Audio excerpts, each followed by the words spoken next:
Good evening, everyone. Thank you so much for joining us. This is our next edition of the Regional Foxtrotting Horse Foundation Conversation Series. I'll just start by apologizing to everyone. I'm getting over a cough. I'm going to try not to cough too much during this, but I'm so excited about tonight's conversation. This is one that when we started this, I knew we had to have, because you will not meet a more inspirational person than Jaya. So I'm so excited to have her here. We met back in 2014, I think is when we first had our first conversation, and has been one of the people I'm just so blessed to have met through this breed, through the Missouri Foxtrotting Horse breed. So I'm excited to have her on to share her story about her Missouri Foxtrotter, Asali, who has finished the Tevis Cup more than any other Foxtrotter. And she's going to share that story and then tell us a little bit about endurance and where she is going today. So welcome to our conversation series. I'm so excited to have you. Thank you.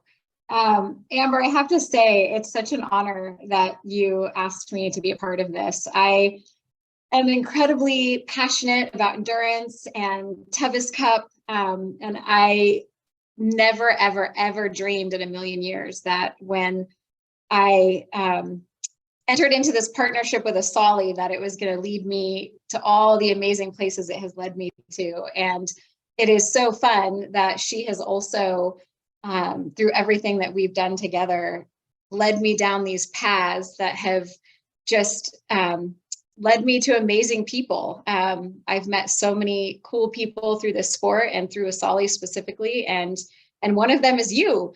And quite a few people in the Missouri foxtrotting world.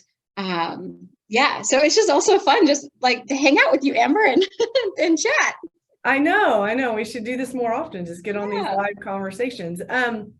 So before we get started, introduce yourself to everyone and tell them a little bit about how you got started with horses in general. And then we'll go into the story of Asali. Okay.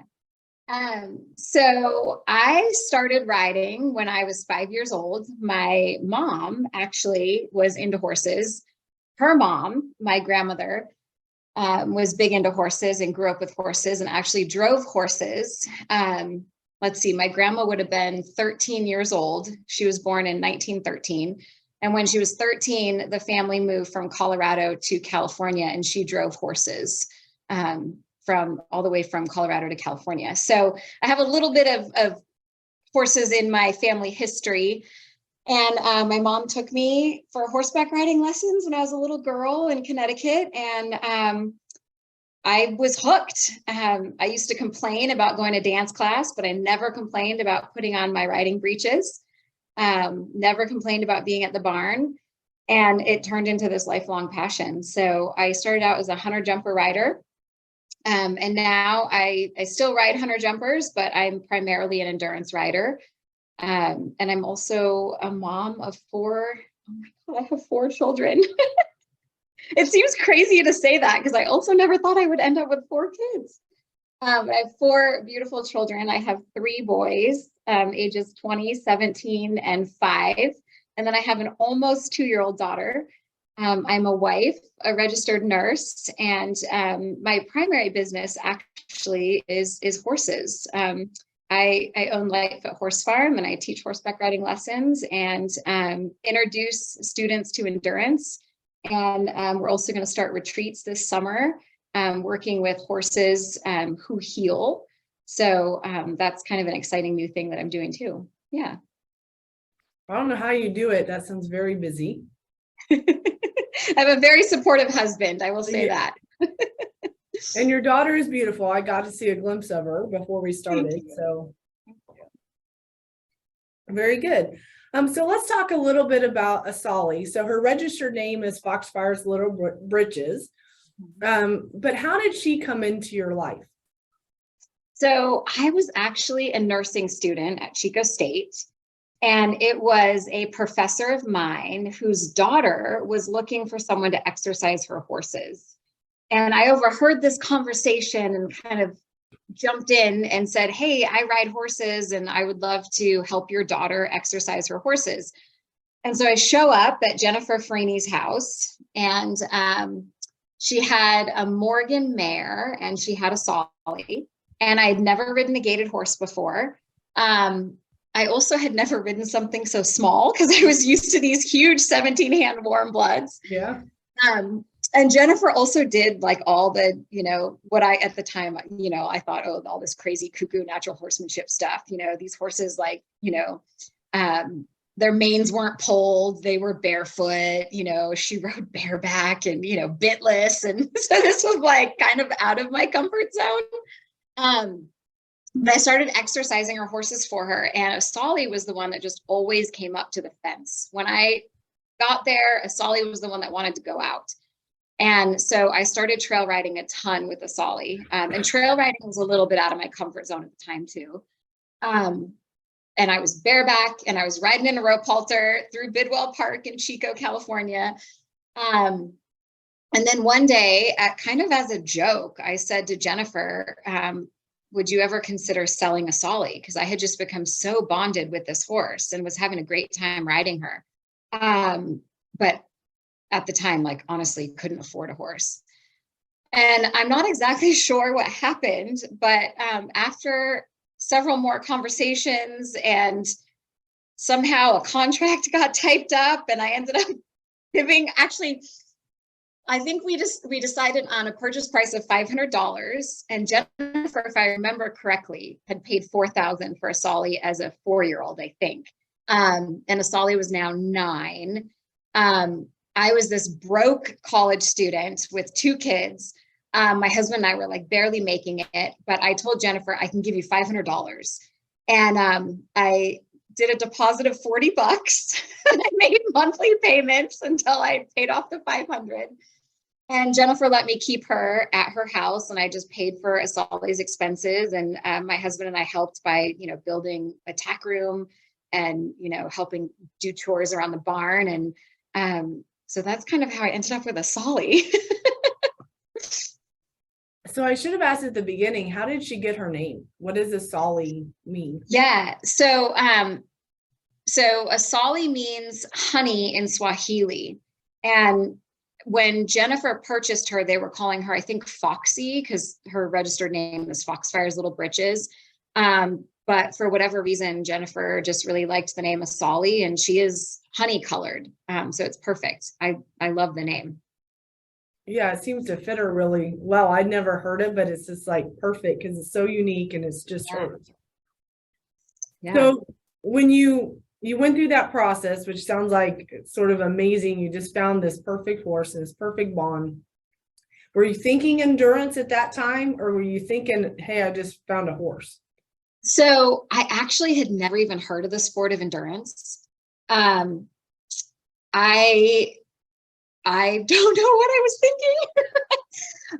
I actually do remember my mom was getting into trail trials at the time. And so I went to a trail trials competition with my mom. Asali was really solid as far as like, she didn't spook at anything. What I discovered though, was when we were at the trail trials competition that Asali didn't like to stand still. And so we had to wait our turn before, we had the opportunity to do the obstacle, and Asali just wanted to blow right through the obstacle and not wait. And so I realized, I have a lot of go on my hands. She was like the Energizer Bunny. And I remember one day I was out riding with a girlfriend and I said something like, I really miss competition. I've always had a little bit of a competitive edge, and I just missed that discipline of really setting a goal, working towards it, and then showing up at the competition. And I knew that Asali was not going to be a hunter jumper. So I was like, I don't know what to do with her. And my girlfriend jokingly said, you should take her to the Tevis Cup. I hadn't really ever heard of the Tevis Cup. I think I knew that it was a long distance race. I didn't know that it was 100 miles. I also did not know that you only had 24 hours to complete it. I think I thought like, oh, you have like 3 or 4 days, And I remember that night, I remember saying to her, yeah, sure, I'll do the Tevis Cup with Asali. And I'm one of those people that once I say I'm going to do something, I'm going to do it, right? And I remember that night I was sitting in front of my computer and I type in Tevis Cup into Google, and all of a sudden the Tevis Cup homepage shows up and it says 100 miles one day. And I remember saying, crap. And my husband comes running into my office and says, what's going on? And I'm like, I just agreed to do this. And so then I started actually researching, they had some hyperlinks on the Tevis Cup website, how to train for the Tevis Cup. The first thing I found out was sign up with the American Endurance Ride Conference. And so then I'm on aerc.org and looking at endurance rides and realizing, okay, I need to start with 25 miles and then move up to 35 miles, then try a 50. And so then my whole world just was training for the Tevis Cup. So what year was that? And then walk me through how that, so you talked about starting with the 25. So kind of walk me through how you started and what you learned as you went through. Yeah. Okay. So that would have been, I think, the end of 2010, if I remember correctly, because I think 2011 was our very first competition. So I remember looking at the AERC website, American Endurance Ride Conference, and they have a ride calendar. And I saw that there was a ride in April, and it was called the Whiskeytown Chaser, and that's outside of Reading. So I was like, oh, okay, that's only, 2 hours and 15 minutes away. I can easily haul there. So I signed up for Whiskeytown Chaser. And I remember just through my reading, that the key was long, slow distance. They call it LSD. So I started just doing a lot of, 10, 15, 20 mile rides. I was riding from where we lived in Magalia up to Sterling City. And I think round trip, it was like 14 miles. I ended up doing a lot of snow rides because I'm training in the middle of winter for this April ride. I remember one time getting caught in a snowstorm and I was so cold. I actually had to get off and hand walk her, and I was jogging just to stay warm. So we show up to the Whiskeytown Chaser and I'm completely clueless. I am ill prepared for the weather. My plan was to just sleep in the back of my horse trailer and not realizing that it was going to drop to freezing. Didn't have the correct camping gear. I also didn't pack enough food. I just thought I showed up and they fed us. They do host a dinner after the ride, but there's dinner the night before the ride. There's food that you need during the ride. I was so ill prepared. Looking back, I actually should have signed up for a mentorship and found someone to mentor me, but I did this totally on my own. So I show up to Whiskeytown Chaser and I'm unloading my horse from the trailer. And I guess there was a gal and her daughter watching me. I say I guess, but I know they were watching me. It was Catherine McPhail and her daughter, Madison McPhail. And they're watching me and they could just see the way that I was setting up my camp. And they were like, this girl does not know what she's doing. Should we go over and help her? So they came over and they struck up a conversation and they started giving me advice. The other thing that was really goofy was I started polo wrapping my horse. That's a hunter jumper thing. I always have leg wraps. You don't need that in endurance. Actually, less is more in the sport of endurance usually. So anyway, they were like, we don't think you need polo wraps. But anyway, long story short, they took me into their camper, which was heated. I got to sleep in their nice camper the whole weekend. They gave me some advice.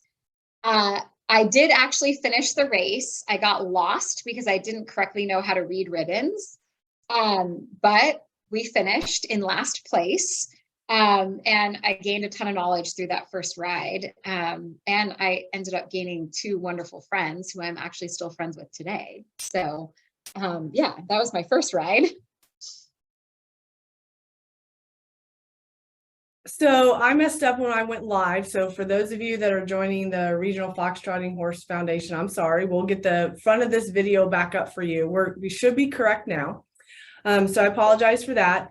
So you just talked about your first ride. I assume it got better from there. It did. Yeah. My second ride was the Cache Creek Ridge ride. And that was in May. I think it was a month after this first ride. And I was way more prepared. I brought enough food. I had proper sleeping gear. I didn't polo wrap my horse. um, and if I remember correctly, we came in 12th place out of, I want to say like 40 riders. I'd have to look back at my ride record to confirm this, but I just remember that I rode my own ride. I rode to the ability of my horse. I had no preconceived notion, or idea about how fast or slow we were going to ride. I just let her pick the pace and we went. And I remember we had just a great ride. And I got to the finish line and I was shocked that we had almost made top 10. Especially I remember it being a larger ride than Whiskey Town Chaser. And so then from there, I entered the Wild West ride, which was a 2-day ride. And so I did a 30 miler and a 35 miler back to back. And I think we did actually top 10 at both those rides. And that was basically when I had many people telling me, this is silly. You need to go into 50s. Your horse is super strong. She's top 10ing these limited distance rides. Like stop messing around with the shorter distances and get her in a 50. And then I went to the Redwood ride, which was, God, it was so gorgeous. It's I think it's the only ride in an actual national park. And it's up in Humboldt County. Gorgeous, gorgeous. I mean, you've got the ocean on one side and then the tall redwood trees on the other. And you're just riding through this majestic forest. And it was fantastic. It took us like 11 hours or something ridiculous, though. I'd never been in the saddle all day like that. And I remember getting pretty chafed, which actually is when I decided to ditch the underwear. So tip, you're getting chafed at an endurance ride, don't wear underwear. So anyway, we finished. And from then it was just, I started riding 50-mile rides, and prepping for the Tevis. So how many 50s did you do before you decided to take a hand at the Tevis? Was the Tevis the first 100 miles you did? It was. So let me think for a second. I did a bunch of 50s, and then I remember in 2013, we did a 75 miler. And we completed the 75 miler very strong. And then 6 weeks later, we entered the Tevis Cup, which was our first 100. So this is 2013. So it took me, I think, let's see, I started in 2011. So it basically took me like a year and a half to qualify for Tevis. You had to have 300 qualifying miles in 50-mile increments or more. So then I show up at the starting line of the 2013 Tevis Cup.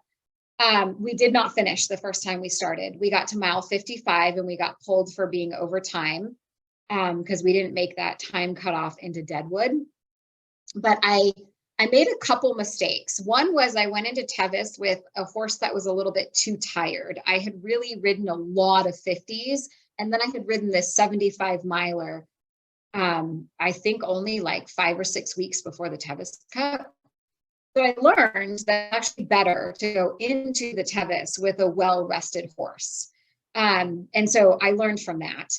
The other thing was I had an ill-fitting saddle. And I realized that when I was in the canyons at Tevis in 2013, that my saddle was just sliding all over the place. And so I came out of the 2013 Tevis and I was like, okay, we're going to do things a little bit differently. We're going to get a new saddle. That's the first thing. And so I switched to an Orthoflex. And then the other thing is I'm going to make sure my horse is well rested before the 2014 Tevis Cup. And so in 2014, I took her to 20 Mule Team, which is a 100-mile ride through the Southern California desert. It's, in terms of hundreds, it's a relatively easy 100 because it's nice and flat. And that was in February. So it was, several months before the actual Tevis Cup. So I did that just to see if she could actually do the 100 miles. And I discovered she could. We finished. We had a great ride, except for 10 miles into the 100-mile ride, I was squatting to pee and had the reins like looped over my hand, and a bunch of horses ran past us and she wanted to get back in the race. And she left me with my pants down in the middle of the Southern California desert. But I was able to actually catch up to her. I got back on. We had to backtrack to get back on trail, but we got back on trail and we finished the 100-mile race. So Wow. that was my first 100-miler. Wow, that's memorable. It was memorable. Yeah, that was fun. So, and then I remember I did one other 50-miler in May, and then we went to the Tevis Cup. And I think in 2014, I think it was like August 1st or August 8th. It was like that first weekend in August. And we had a great ride. Yeah, well-rested horse, better fitting saddle. Yeah, much better ride in 2014. We finished. So walk me through what the Tevis, so, most of the people listening will have never been to the Tevis Cup. So walk me through what that was like, and then, the race, and then what it was like to finish. Okay. I have to say that the Tevis Cup is the most magical ride I have ever done. There is something incredibly powerful about being in the Sierra Nevada mountains. You are in such a remote area and it's just you and your horse. And you really get that feeling of being completely present in the moment. You're not thinking about anything else except just riding down the trail with your horse. Like the rest of the world kind of fades away. It's difficult to explain, but anyone who's done anything like hiking the PCT, or the Appalachian Trail, or anytime, the rim to rim Grand Canyon, anytime that you're immersed in such a physical experience where you're in nature and you're kind of at the mercy of nature, I think that you really get that feeling of just being in that moment and everything else kind of fades away. And so it was this really powerful experience for me to just be out there and to have this partnership with Asali and to know that we were just depending on each other. And you also have to know when you start the Tevis that there's only about a 50%. In fact, I think it might even be like a 49% completion rate. So only like 49% of those that start are actually going to finish. But it's such an incredible honor just to stand at the starting line, that to me, that doesn't matter. I go into the Tevis and I'm like, I'm just going to see how far we get. And so I take it in increments. So it's like, okay, I just want to get to, the first vet check. And then from there, let's go to the second vet check. From there, let's go to the third. And, sometimes you end up seeing the finish line and it's amazing. And sometimes you don't, but you still have a great ride. So you're never at a loss is what I think. But getting to the Tevis, there's a lot of prep. There was a lot of like carefully planned rides. There was a lot of training, and then also making sure my horse got enough rest. Also making sure that she was well fed. I do free choice hay and I add in supplements. And so making sure that she didn't go into the Tevis underweight. So I was careful about that. The other thing is making sure that I myself was in really good shape. I wanted to be the best partner that I could for my horse. And so I did tons of cross training. I was squatting 95 pounds and running 5Ks and doing tons of hiking with like a pack. And a lot of steep terrain I was hiking just to get myself in really good physical shape, because I do walk some of the canyons on foot to give my horse a break when I do the Tevis. And that actually served me really well, not just in helping my horse, but because I was so physically fit going into Tevis, I felt really good.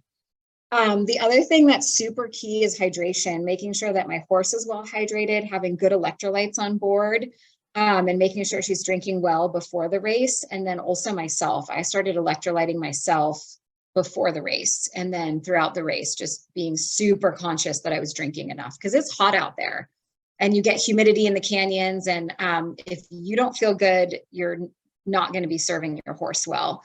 And it's not going to be any fun. So those were kind of the key things for me. And then I go into Tevis taking the entire week of Tevis off, just because I like to get in the right frame of mind. I like to get to ride camp on Wednesday. have a few days to just enjoy Tahoe, and have fun. I mean, this is really, yeah, it's a race, but I mean, it's also just really fun. And I feel so blessed to be able to be in that community, be a part of the Tevis Cup, and really just enjoy life with my horse. So that's kind of the prep. And then I try to make sure I get enough sleep, which is really hard because the night of the race, everyone's excited and you're going through the checklist of, have I packed everything that I need for the vet checks? Does my crew know where they're supposed to meet me when? So you go through all those checklists in your mind. I write everything down. That helps me. I give my crew a list of what they need to remember to bring. And then you go to bed, you get some sleep. And then you start, you get on your horse and you ride your own ride. That's the key, is you don't want to try to keep up with anyone else. You ride your own ride and you see how far it takes you. So was it pretty smooth for Asali in 2014 as far as how the process went? Yeah, I had 2014 was hands down the most incredible Tevis Cup. It was easy in the sense that we were well prepared, and I just had a dream ride. Like, nothing went wrong. 2019 was a different story. I got attacked by wasps coming out of Devil's Thumb. So that's another story. And this last 2022 Tevis Cup, I was not on Asali, but I also had some incidences. But 2014, it was just a dream. Like, I didn't fall off. I didn't get attacked by wasps. I don't remember feeling fatigued or dehydrated. Asali felt super strong. She never spooked at anything. I mean, it was just a dream ride. Like, we killed Cougar Rock. I have like the best Cougar Rock photo from 2014. I mean, it was just fun. It was a great ride. Yeah. Was Cougar Rock scary? Yeah. I'm not going to lie. It looks scary. I'll just tell you from the pictures. It looks a little scary. Yeah, it's funny because in 2013, when I did Cougar Rock, I had never done it before. And so I was super naive. And actually going into it and not knowing what's coming was better, because we just went up and over Cougar Rock in 2013. And it was like no big deal. 2014, I knew what was coming and I was anticipating it. And so I was nervous. I remember my heart was like pounding, but we had done it the year before, and I really, really trusted Asali and knew that she could do it. But I have ridden, I've gone over Cougar Rock, I think 6 times now. Every time it stops my heart. Yeah, I'm not going to lie, but there's a bypass trail. And so if you don't want to do Cougar Rock, you can always bypass it. And I did one year, I did actually bypass it. And I bypassed it because the year before we had thrown a boot going over Cougar Rock, and I just didn't want to risk throwing a boot again. And that's why I had bypassed it. And I bypassed it in 2019. But every other time I've ridden Cougar Rock, and honestly, it's a thrill. Even though it's a little bit of a heart stopper, it's a thrill. If you have a horse that you can trust, they're super solid. They go over it like it's no big deal. I mean, I don't even think the horses think twice about it. We just overanalyze it as humans. Well, the picture is amazing. Yeah. All the horses you see going over Cougar Rock. I can remember in college, I actually kept a picture of, it was from an ad, but yeah. I don't know who the person was going up over Cougar Rock, as my inspiration picture, getting through college. Like, this, people can do anything. Because to me, it looks like I just can't even imagine trying it. Yeah. Yeah. And actually, since you brought that up, going into Tevis, I also had a vision board. I actually still have a vision board. I'm staring at it right now, and it has my 2022 finish line photo. But I had a vision board, and I had a picture of Cougar Rock. It wasn't my picture because this was before I had finished. I don't remember who it was, but I had someone's Cougar Rock photo. And then I had a poem that was written by Julie Swore, who is Barbara White's mom. Barbara White is holds the world record for the most Tevis finishes. And Julie wrote this beautiful account of Tevis and just wishing everyone that even attempts Tevis well. It's really beautifully written. So I had put that up as inspiration too. And I did a lot of like vision stuff. Like when I would try to fall asleep at night, I would just picture myself crossing the finish line and would try to imagine what that felt like. And it might sound goofy, but I think it works. So yeah. So what was it like? Crossing the finish line? Yeah. Completely surreal. I chose not to ride my horse across the finish line in 2014. I chose to walk with her because I wanted us to be on the same ground, on the same level. So that was actually a conscious choice. I actually had a couple of friends that thought I didn't get back on because I was too sore, but actually it was a conscious decision to walk with my horse across the finish line. I remember kissing her going across the finish line. I'm going to start crying. I remember kissing her going across the finish line, and I remember feeling so full of gratitude and so humbled.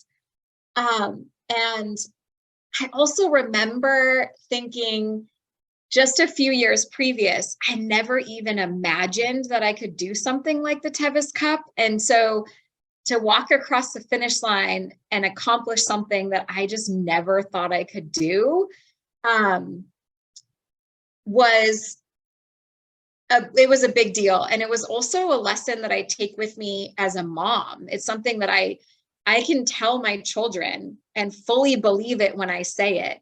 You can do whatever you want to do. If you can dream it, you can do it. And I can say that to my children and really believe it because of my Tevis Cup experience. So did you realize when you were doing that, all the people that were following you, because the Tevis Cup, you can follow riders live. Did you realize how many people were following you simply because Asali was a Missouri foxtrotting horse? I had no idea. It was really fun to find all that out afterwards and like to meet you. I had no idea. It's funny because I wasn't an endurance rider. I just kind of decided to do the Tevis Cup because my girlfriend was like, you should do it. And so I didn't even realize that when I entered the Tevis Cup that I was really doing the Tevis on an underdog. Arabs dominate the sport. And here I was on a Missouri foxtrotter. I had no idea. I think only one other Missouri foxtrotter had finished. And I think that was in 1979. I think there were two. Or there might have been two. I apologize. Yeah. She was the third.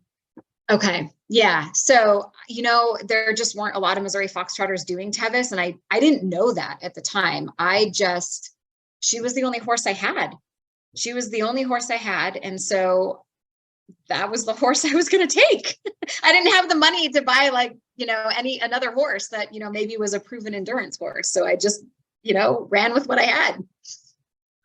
Well, I think that makes the story even more amazing, about her and how she came about. So I'm going to jump forward a couple years because Asali finished is in 17 with your son Jacob. Yep. And if I remember the story correctly, you were on a different horse, but you had to pull out fairly early. Is that right? You started. No, I actually didn't ride in 2017. You might be thinking of Jacob's sponsor. Okay. Yeah. So I didn't ride in 2017 because I was very pregnant. And so Jacob had attempted Tevis the year before on a different horse and didn't finish. And then I found out I was pregnant. And so I said, well, why don't you ride Asali? And so he took Asali to Tevis, and his sponsor, Dean Moon, a wonderful gentleman who was riding a gaited horse, had a very tragic accident at the start of the ride. Actually, before the start of the ride, his horse actually collapsed and passed away. I hope he doesn't mind me sharing this story. It was no fault of Dean's, and it was actually the horse, I think, if I remember correctly, had an aneurysm. Like, it was a totally freak thing that would have happened at home. It just happened to happen, you know, in ride camp at Tevis. And just, it was like moments before they were supposed to ride out to the start. So Jacob actually rode out with a woman named Annette. She was also on a gaited horse. It was her very first Tevis. And so we had this like last minute crazy swap of sponsors. And I didn't even see Jacob out to the start of Tevis because I was with Dean and the horse. And so I didn't even see him start the Tevis. And I remember getting in the car, and we had, after we had, you know, said goodbye to Dean, and we had stayed with him for a little while and braided the horse's mane and tail. And, but then I got in the car, and I remember driving to Robinson Flat, which is the first vet check where crew meets their riders. And I remember actually looking out over the Tahoe Mountains, and I remember crying all the way to Robinson Flat and thinking, what the heck am I doing? Like, letting my kid go out there with a sponsor I don't really know.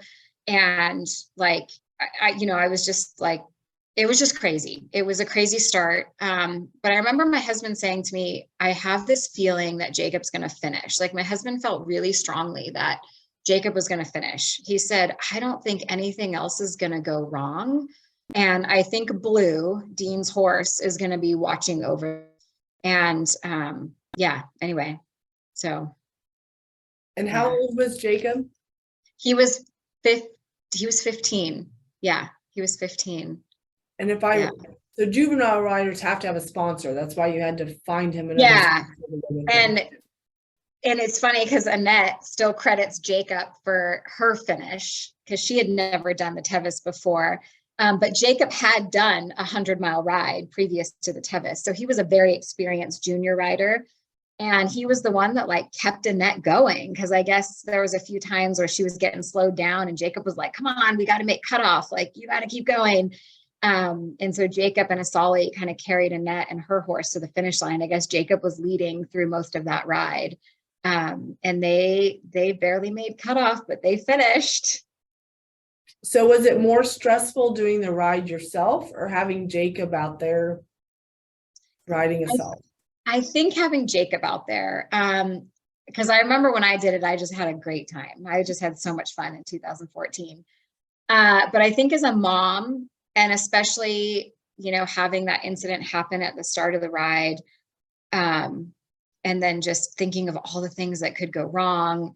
Yeah, I think it was. And then when they were like barely making cutoff time, I was really stressed out. Like, I remember my dad and Madison McPhail, who had been at that first Whiskey Town Chaser ride, she was on our crew. And so I remember me and my dad and Maddie with sleeping bags at the finish line. And I have this huge pregnant belly and we're just waiting for Jacob to cross the finish line. And I kept looking at my watch and I'm like, where are they? Like, they're not going to make cutoff. And they did. In the nick of time, they finished. What an amazing story for Jacob. Yeah.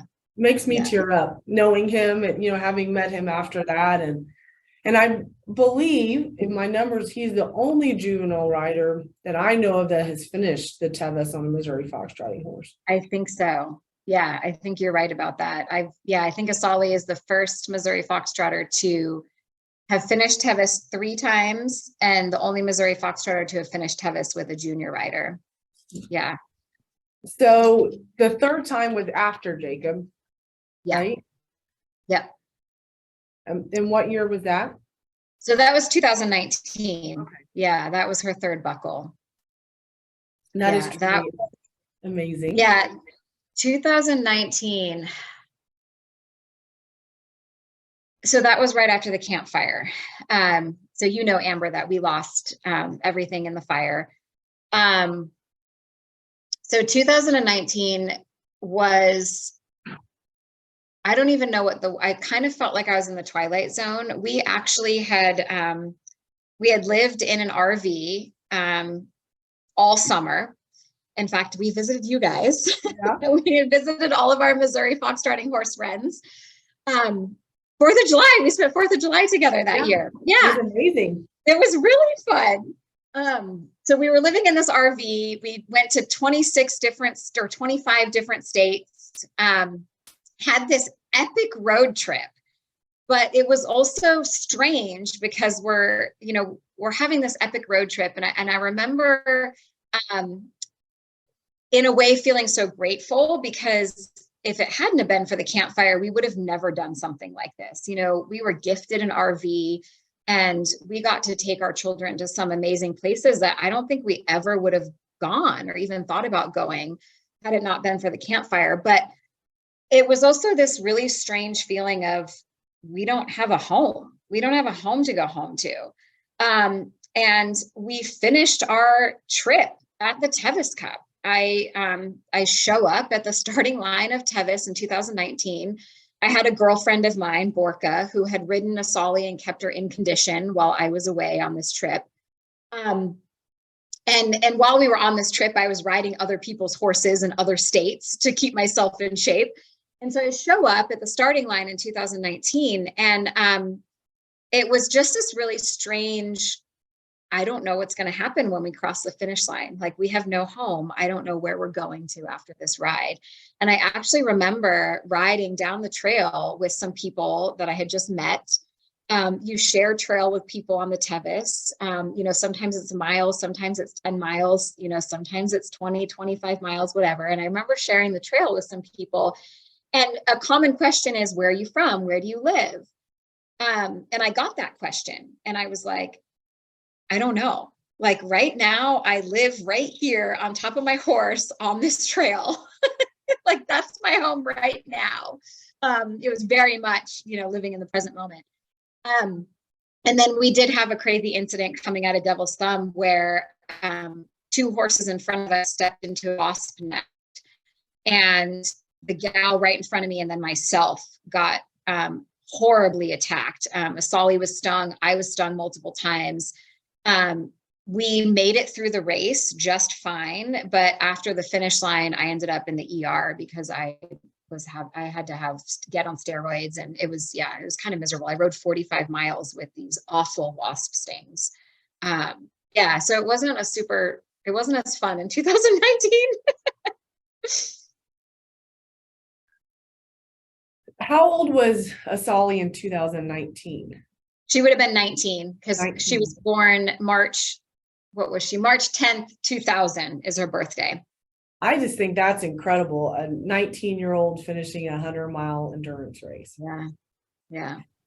So a couple more things about Asali, and then I want to talk to you about what you're doing now. So last year, I think you and Asali were recognized as an AERC decade team. Is that last year? It was 2021. Okay, a year before. Yeah. So what is that first for people that aren't familiar with that? And then what did that mean as far as an accomplishment for the two of you? So the AERC Decade Team Award is awarded to horses and rider teams that have been competing in the sport for at least a decade, 50-mile or more increments. So what that meant is that for 10 years, Asali and I had been doing 50-mile or more rides. I didn't set out having a goal. I knew that I always one day wanted to have a decade team horse, because I think it's such an honor, and it's a very respected award, because to be able to keep a horse healthy and sound enough to compete in such a rigorous sport for 10 years, I think is a pretty great accomplishment. And so I know for a lot of endurance riders, that is like, the ultimate goal. I always knew that I wanted to have a decade team horse at one time in my life. I didn't know if Asali and I would become a decade team, just because she was starting to get a little bit older. But as we started to get closer, I started to realize it was a reality. The crazy thing, though, is that when we actually finished our last ride, which made us a decade team, I didn't even know. It was the Redwood Ride in 2020. And if you remember from earlier in this conversation, the Redwood ride in 2011 was our very first 50-mile ride. And I didn't plan it that way because I had no idea that that when I was riding the Redwood ride in 2020, that was actually our decade team ride. I had no idea until later. So it was just kind of interesting that was our first 50 and then our 50 that marked our decade team. I was also pregnant with Avani, our daughter, when we rode the decade team at the Redwoods. I didn't actually find out until I got the award in the mail in 2021, early 2021. My dad actually passed away on January 7th, 2021. And when we returned home from the funeral and everything, I opened up some mail sitting on my desk, and it was the Decade Team Award from AERC. And I remember getting that award and just sitting in silence and crying. It was such a huge honor to have that award.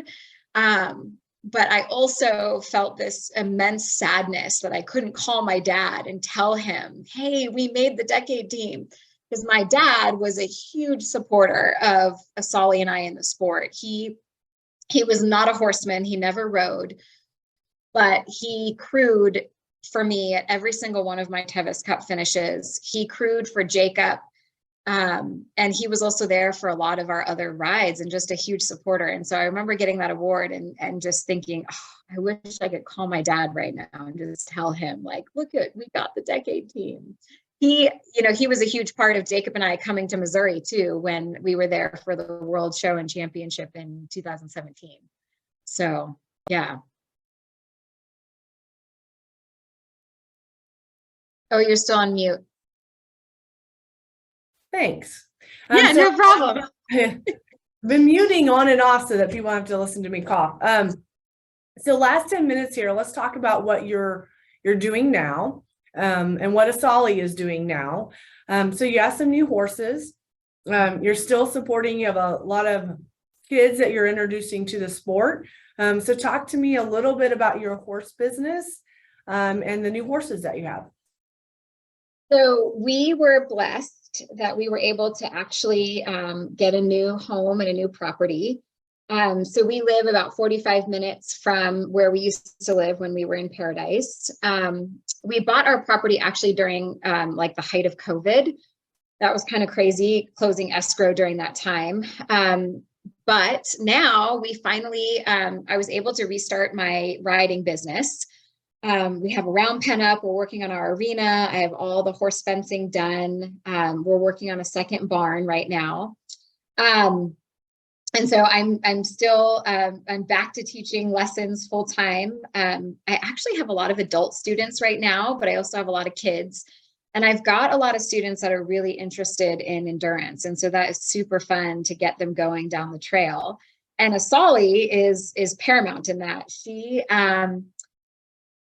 I haven't done an endurance ride on her, I think, since, I'm trying to think if I've ridden her in a ride since the decade team. I'll have to look back at my ride record. I can't remember, because I got a new Missouri Foxtrotter. And so right after my daughter was born, I started riding Callie. She's this beautiful pinto. She's, I think, going to be 17 this year. So I got her a little bit older. But I started her in 50-mile rides right after Avani was born. We did our first 50 when Avani was 5 months old. And I had a great season with her. I did some really fun rides with her. And so I don't actually think I've ridden Asali in a ride, because now I'm riding this new Missouri Foxtrotter.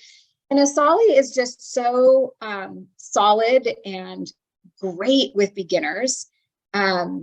So just, yeah, she's amazing. And so now I've got a ton of kids, a ton of junior riders, and even beginner adults that have been riding her. She's been introducing a lot of my students to their first trail rides, to their first endurance rides, to their first Tevis Cup. I had one of my students who was a young rider ride her last year. Unfortunately, they didn't finish, but they had an amazing 36 miles. And it was a wonderful experience for her to be able to just be at the starting line of Tevis. So, yeah, so that's what Asali is doing. She's getting tons of love from all the kids and the students. And then I also have another new Missouri Foxtrotter, who I'm hoping to start in some limited distance rides this year. And then maybe possibly move her up to 50s. We'll see. But she's, so I have 3 Missouri Foxtrotters. And then I also got 2 young Arabs. I'm just now starting them under saddle. One of them is a stallion. And that's a new experience for me. I've never had a stallion before. And we're going to be collecting semen. And so I might, get into a little bit of breeding, which is going to be new for me. And then I'm also transitioning into doing a lot of liberty work. I've been doing a lot of liberty work over the years, but have gotten more serious about it recently, and have really, since my dad passed away, noticed how healing liberty work is, just in setting intention and confidence building and getting clearer about communication, especially nonverbal communication. And through that work, I'm actually partnering with 3 really just incredible women who, oddly enough, I also met through horses. One of them is my sister-in-law, so I met her through my brother, but the other one I met through horses, and through Asali, through Lightfoot Horse Farm. And so that it's so interesting how horses just, they come into our lives, and then all these like other amazing relationships happen through, these horses. But one of them is a life coach. Another one is certified in Reiki and tarot. And my sister-in-law has a master's in depth psychology, and she does work with eating disorders and movement therapy and breath work. And so we're going to be doing these really cool retreats at Lightfoot Horse Farm that are focused on setting intention and learning to ground ourselves and listening to our intuitions. So really being present in the moment and self-embodiment work. And I'm super excited about that, and getting more into the spiritual healing and whole body healing versus just, the physical Western medicine healing that I see through nursing. So yeah, and doing it with horses is just like a bonus. Absolutely. So if people want to learn more about that, or your farm in general, where do they go? So lightfoothorsefarm.com. So LIGHT FOOT horse farm, lightfoothorsefarm.com is my website. And then we also have Creative Pathways Retreats. And so that's cpretreats.com. So that's Creative Pathways for the retreats. And then if you're just interested in reading a blog, I do have a blog. I laugh because, sometimes I'm surprised by how many people actually read it and like it. There's a lot of stuff on my blog. Some of it is just about, being a woman and motherhood, but a lot of it is about endurance riding and my journey to the Tevis Cup. And that's enduranceriding.me. So, yeah. Well, very good. Well, I so appreciate you doing this. Thank you for having me. You're just so inspirational. I don't know that you realize just your stories and the things you've overcome. And, we could go into a lot of different things that you've had to deal with, as far as the campfire and some other things. And to be able to take that and help young people and adults get into endurance and do that, I think is amazing. And you're an amazing mother.